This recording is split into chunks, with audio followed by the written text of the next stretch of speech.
rock crawler? Yeah. How'd you get here? This is a restricted area. Well, I just pulled over the side of the road. I wanted to play with rocks. Well, this is our lunar proving ground. What do you mean? I have a rock crawler too. Do you want to see it? Okay. What is that? This is our lunar rover prototype. It's designed for the Canadian Space Agency. And that? And that's another one. So my name is Peter Vischer. I work at Ontario Driving Gear. We build amphibious vehicles, among other things. This is our lunar rover prototype. We hope in about 5 years it'll end up on the surface of the moon. And you use spectrum radio. Same as yours. And so your job is to play with RC all day? I don't know if I would use the term play, but a lot of people would accuse me of that. Yeah, it's a fun job. We get to go to a lot of different places and test these vehicles. This machine came back from Hawaii last year. That's really cool. Do you mind showing me some details? Sure, I'll probably have to erase your memory after this, but first thing you might notice is the wheels. They're not made out of rubber. When we go to the moon, it's just too hot, it's too cold, the rubber will not work, it'll break. So we've made a wheel out of only metal, titanium and spring steel, cool stuff like that. So it's designed to operate in minus 200 degrees Celsius. So that's pretty cold. So this is pretty neat. It almost gives like a tire. How did you design that? It's designed to drive over rocks and it gives some compliancy.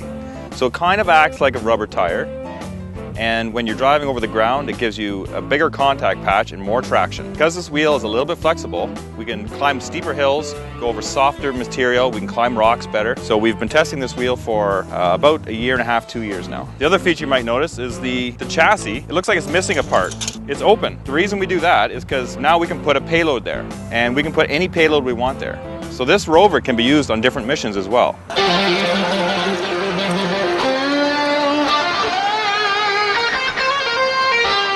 What payload would you be carrying on the moon? Well, the first payload we're going to carry is called Resolve, and it's a NASA payload designed to find water. The water is in the ground. We don't know how deep it is, but we know it's there. So the payload's going to have a drill on it, and it's going to take a sample and figure out where the water is and how much is there. The big picture is that we want to go to Mars at some point. And to get to Mars, we have to use the moon as a stepping stone. We have to send people there, learn how to live for months or years at a time. And if we can make our own water, it saves us a whole lot of money. We can make our own rocket fuel on the moon. Every kilogram we bring to the moon costs $100,000.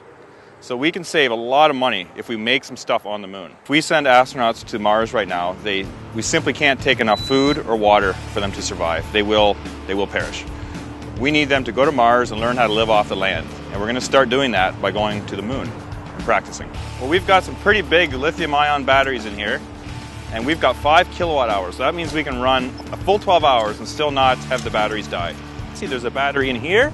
There's another battery in here. We can take them out really quickly and exchange them if we have to, but with a 12-hour runtime, it doesn't come up too often. I see you got some bling in there. You went with nice metal blue. These are actually titanium, and this is titanium, and there's lots of other titanium. It's a very lightweight, strong metal used commonly in aerospace. It keeps this rover weight down to a level that we can actually launch it. And this is the motor. What's the motor? It's a mag motor. It's about 2 kilowatts. It's got lots of power. It doesn't work very hard at all in this rover. It doesn't even get warm, so it'll last forever on this one. The immediate future for this is the moon, but we've also been working with some folks at NASA doing some Mars analog as well.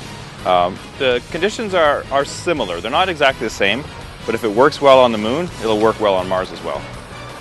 Well, one of the cool features we have on here is we have the ability to tilt the body forward and back. And what's neat about that is when we're climbing steep hills, we can lean forward a bit, and it puts the center of gravity up the hill. So inside there is a small motor with a worm drive, and it pulls on this bell crank and tilts the whole machine forward about 25 degrees. It's a neat little feature, really lets us enhance the rock crawling abilities of this machine. This part here is called the tubular deloadinator, and it helps to spring load the machine to offset any payload mass. So the hill I'm going to climb here is going to be about 37 to 40 degrees.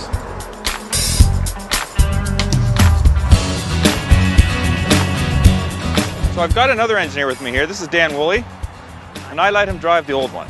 But he's going to do something really crazy with it. He's going to drive down a 40-degree slope through a patch of weeds. It's too steep for us to cut with a lawnmower, so this is the only way we can beat down these weeds.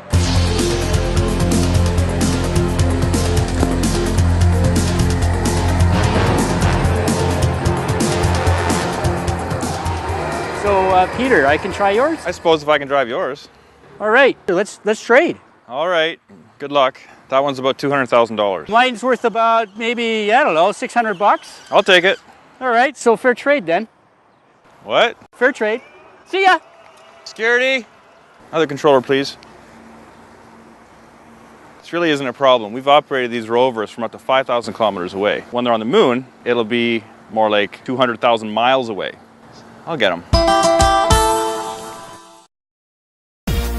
John.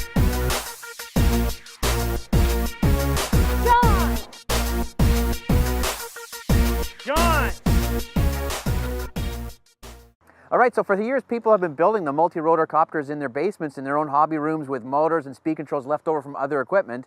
And now Blade 350QX is out, and it is already enabled and comes with a mount for the GoPro camera. So guys have been spending like thousands of dollars over the past few years building up their own. And here it is, the Blade 350QX, fully ready to go for under 500 bucks with everything you need to make it fly. And let's see what it can do.